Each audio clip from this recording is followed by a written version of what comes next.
서쪽마녀 도희재 역을 맡은 장영남입니다. 반갑습니다. 박행자 역의 장영남 배우도 자신이 도희재라는 사실에 매우 놀라워하는 모습이죠. 메이킹에서까지 빼박 박행자는 도희재다 라고 도장을 찍어주고 있습니다만 그래도 끝날 때까지 끝난 게 아니라는 정신으로 소신 갖고 지켜보시는 분들이 계십니다. 박행자를 도희재라고 인정하기에 너무나 꿉꿉한 시청자들이 브로치를 하지 않은 도희재의 사진이라든가 도희재가 쓴 소설 속 흐릿한 내용까지 반복 재생하면서 장면 하나하나 허투루 흘러보지 않고 있습니다. 저도 다음 편이 공개돼야 소신을 지킬지 아니면 깔끔하게 포기할지 결정해야 할 것 같은데요. 다만 박행자가 도희재든 아니든 현재 나타난 도희재가 어떤 행각을 보이고 최후를 맞이할 것인지 꿉꿉함을 지우며 예상해 볼 수는 있을 것 같네요. 뇌피셜을 가동해보죠. 강태를 문영의 성에 찾아오게 만든 도희재는 상태를 잠들게 한 이유가 있었을 거란 생각이 들었습니다. 상태는 강태의 미끼로 잠시 데려왔을 뿐 혹시나 자신을 부정해버리면 얘기가 안 되니까요. 도희재가 말하는 강태 엄마의 죽음에 대한 진실은 상태와 강태를 이간질시키려는 도희재의 계략일 것 같습니다.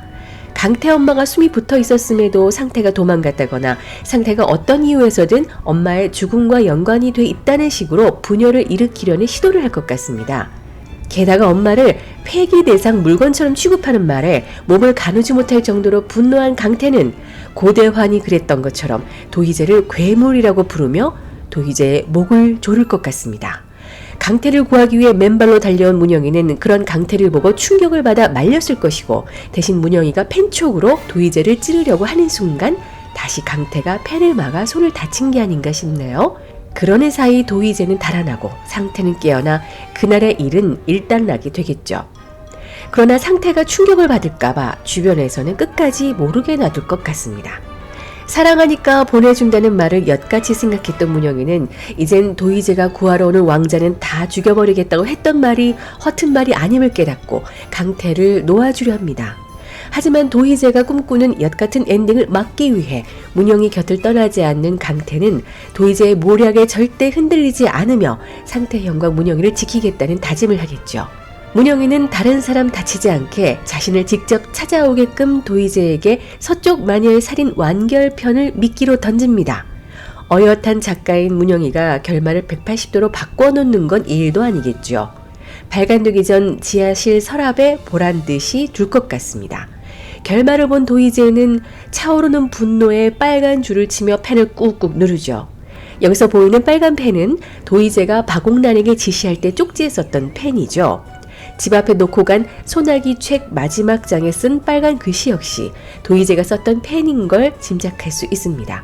글씨체도 같고요.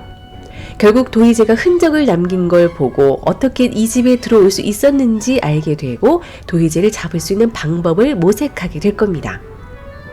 여기서 도희재가 원래 꿈꾸던 역같은 엔딩은 무엇일까요? 소설 속으로 한 걸음 들어가 보죠. 소설 속 주인공 유영은 부모를 잃은 주인공으로 나옵니다. 문영이와 입장이 같죠.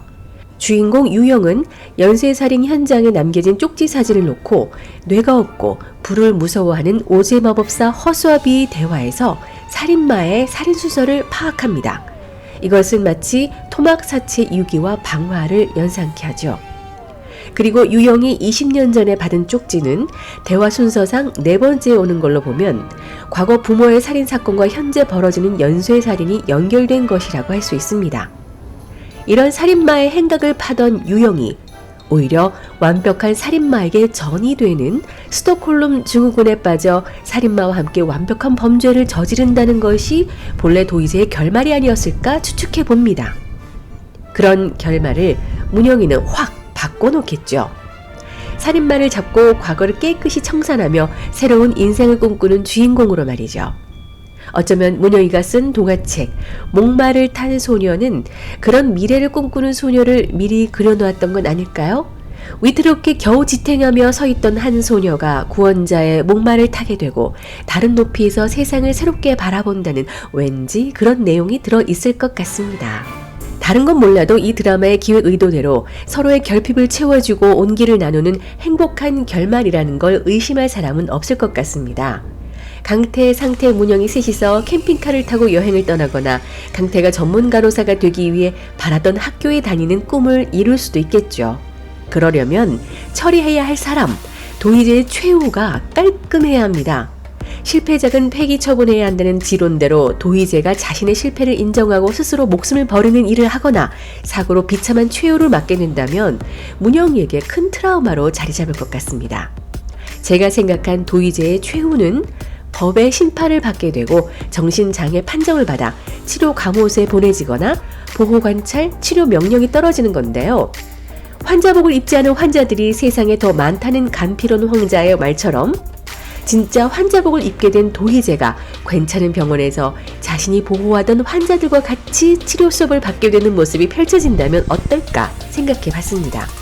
오지영 원장의 집중 치료를 받는 모습도 꽤 통쾌할 것 같다는 생각이 드네요.